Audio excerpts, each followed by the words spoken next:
menurut Bapak nih, apa sih Pengadilan Tinggi Agama Bengkulu itu? Bagi saya, korupsi itu bukan hanya sekedar korupsi. Semua saudara-saudara kandungnya harus diberantas, ya, harus Iya. diberantas. Bapak tanggal 5 Juli 2021 langsung tancap gas Pak ya. Iya. Langsung melihat lokasi ya dalam artian seperti itu Iya. Pak ya. Maju terus, maju terus, Pengadilan Tinggi Agama Bengkulu. Assalamualaikum warahmatullahi wabarakatuh. Semangat pagi semuanya. Pada kesempatan yang sangat luar biasa ini, kita melaksanakan acara perdana podcast di Pengadilan Tinggi Agama Bengkulu. Yang mana acara ini akan dilaksanakan secara kontinu dengan menghadirkan bintang tamu yang sangat luar biasa yang akan memberikan ataupun membahas informasi seputar peradilan agama dan informasi-informasi penting lainnya.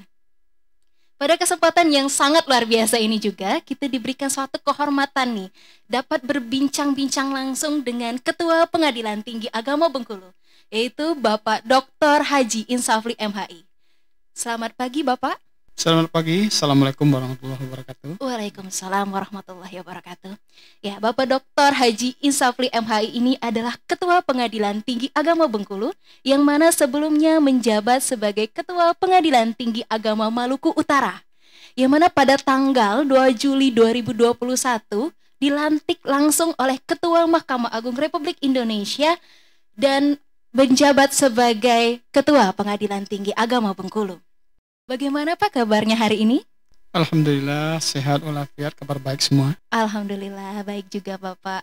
Ya, kita langsung aja Pak.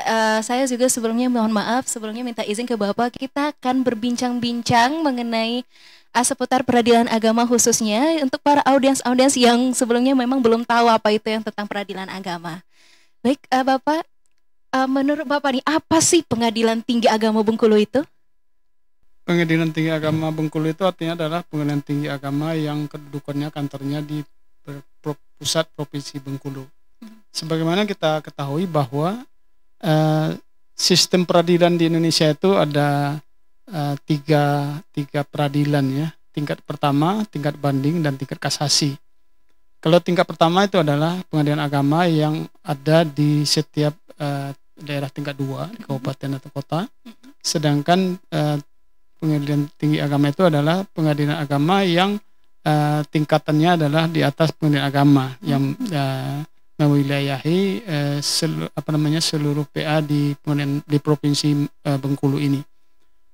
Tugasnya adalah menyelesaikan perkara banding, yaitu perkara yang diajukan oleh pihak yang keberatan terhadap putusan pengadilan agama. Dia tidak puas, maka haknya adalah mengajukan permohonan banding. Ya, permohonan banding inilah yang dari segi tugas kewenangan merupakan kewenangan Pengadilan Tinggi Agama. Yang kedua, dari segi lain, tugas Pengadilan Tinggi Agama itu adalah melakukan pembinaan dan pengawasan terhadap pelaksanaan tugas di Pengadilan Agama se-Provinsi Bengkulu ini. Itu secara singkat. Oh iya, baik. Baik Bapak, Bapak kan bisa dikatakan baru menjabat ini Pak sebagai Ketua Pengadilan Tinggi Agama Bengkulu yang mana tanggal 2 Juli 2021 baru dilantik. Terlebih Pengadilan Tinggi Agama Bengkulu ini adalah salah satu satuan kerja yang diusulkan mendapatkan predikat WBK atau wilayah bebas dari korupsi. Itu bagaimana harapan Bapak? Memang saya baru dilantik tanggal 2. Tanggal 2 itu hari Jumat. Iya. Besoknya Sabtu dan Minggu itu tanggal merah. Tanggal 5-nya saya langsung melaksanakan tugas di Pengadilan Tinggi Agama Bengkulu ini dan langsung tancap gas. Waduh, langsung tancap gitu ya? Tidak ada kata istirahat, langsung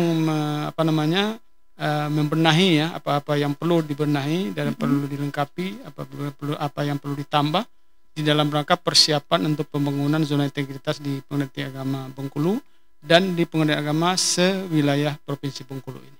Oh iya Pak. Oke, seperti itu. Selanjutnya Pak, ini langkah-langkah.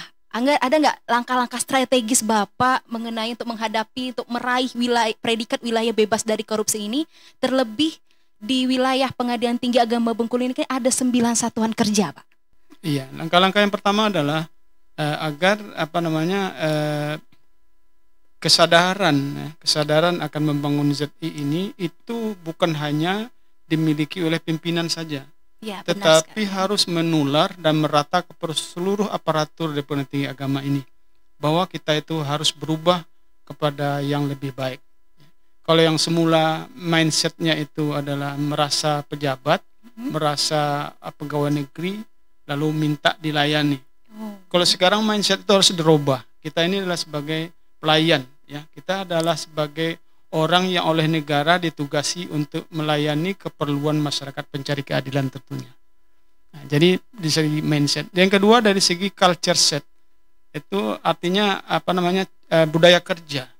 Budaya kerja itu selama ini kita kan yang penting masuk kantor, nanti absen, habis itu pulang. Kalau sekarang tidak boleh lagi seperti itu. Kita harus melakukan kewajiban kita, melakukan tugas kita itu dengan baik dan sempurna, sehingga masyarakat yang kita layani oleh PTA itu kan ada dua masyarakat. Yang pertama masyarakat umum, yang kedua adalah masyarakat yang dalam bentuk seluruh aparatur pengenai agama se-Provinsi Bengkulu ini.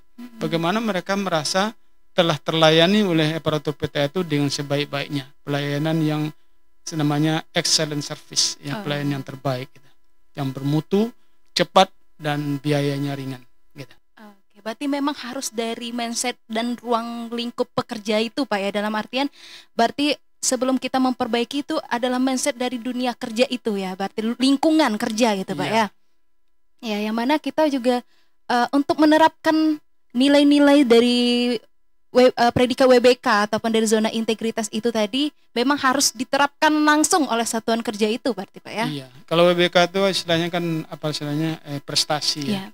Prestasi yang setelah diuji, setelah dievaluasi, ya, bahwa satu satker itu berhak mendapat predikat WBK itu setelah terpenuhinya persyaratan-persyaratan, ya, persyaratan kerja, persyaratan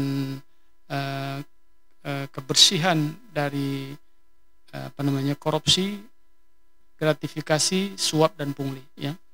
WBK itu cuman wilayah bebas korupsi, tapi bagi saya korupsi itu bukan hanya sekedar korupsi, semua saudara-saudara kandungnya harus diberantas, ya, harus diberantas dari Pengadilan Tinggi Agama dan Pengadilan Agama se-Provinsi Bengkulu ini.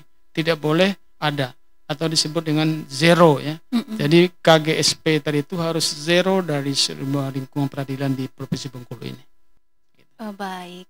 Jadi untuk itu, Pak, terakhir, apa harapan Bapak nih yang akan dilaksanakan oleh seluruh satuan kerja di Pengadilan Tinggi Wilayah Bengkulu untuk kedepannya menghadapi untuk mendapatkan predikat tadi?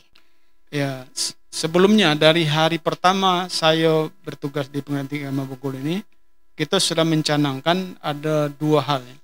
Yang pertama, filsafah kerja kita di PTA Bengkulu ini atau moto kerja kita di PTA Bengkulu ini adalah M3S, ya. Oh, M3S, Pak, ya. M3S itu adalah mela kita saling kuatkan, saling hargai dan saling menjaga nama elok. Ya, tiga filsafah ini kalau dilaksanakan, insya Allah perjuangan atau usaha untuk mendapat WBK itu tidak terlalu sulit. Oleh karena itulah saya membuat motonya bersama kita sukses. Oh, bersama kita sukses, Pak, artinya kesuksesan itu hanya bisa didapat apabila kita bekerja sama, mulai dari atas sampai ke bawah, harus mengambil partisipasi, harus memberikan kontribusi di dalam membangun kantor ini, di dalam menegakkan zona integritas di kantor ini. Disitulah baru kita bisa berhasil, disitulah kita bisa sukses. Tanpa ada kerjasama mustahil kita akan sukses. Oh ya, begitu. Baik. Ya, Bapak, dari hari Bapak tanggal 5 Juli 2021 langsung tancap gas, Pak, ya. Iya. Langsung melihat lokasi, ya, dalam artian seperti itu, Pak, ya. Jadi ada nggak sedikit Bapak mungkin melihat kelemahan ataupun yang menjadi ini nih yang harus kita benah agar mendapatkan ini? Ada nggak Bapak ngelihat kesenjangan itu selama Bapak sebulan lebih kurang lah bertugas di PT Bengkulu? Kalau namanya kelemahan, ya siapa saja pasti punya kelemahan dan di mana saja pasti ada kelemahan. Tetapi kita tidak usah terfokus oleh kelemahan itu. Kita lihat saja potensi kita itu ada di mana.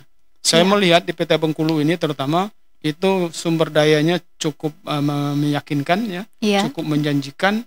Kalau itu bisa bekerjasama dengan baik, bersatu padu, ya, ibarat sapu lidi. Sapu lidi itu sebenarnya itu dia kan terdiri dari lidi-lidi kecil. Iya, benar sekali, Karena mereka bersatu, mereka bekerja sama, mau kok jadi kue lah Ah. seperti itu. Oh, iya benar Makanya sekali, moto Pak. kita itu adalah bersama kita sukses. Oke, bersama kita sukses. Baik, itu terima kasih Bapak atas bincang-bincang yang sangat luar biasa dan semoga mendapatkan informasi juga para audiens semua yang mendengarkan acara kita pada hari ini. Ya, kepada Bapak Dr. Haji Insafri MHI, Ketua Pengadilan Tinggi Agama Bengkulu, kami ucapkan terima kasih banyak Bapak Terima atas kasih waktu sama-sama. yang Terima kasih telah sama-sama. Bapak luangkan untuk kami. Ya baik untuk semuanya dan juga teman-temannya semua untuk acara kita podcast hari ini kita cukupkan dan juga nantikan acara podcast selanjutnya yang mana kita akan menghadirkan para bintang tamu yang sangat luar biasa lainnya. Baik, terima kasih saja. Mohon maaf jika ada kesalahan. Mohon maaf wabillahi taufiq wal hidayah. Wassalamualaikum warahmatullahi Waalaikumsalam wabarakatuh. warahmatullahi wabarakatuh. Bersama kita sukses. Ya, bersama kita sukses. Yes, yes, yes.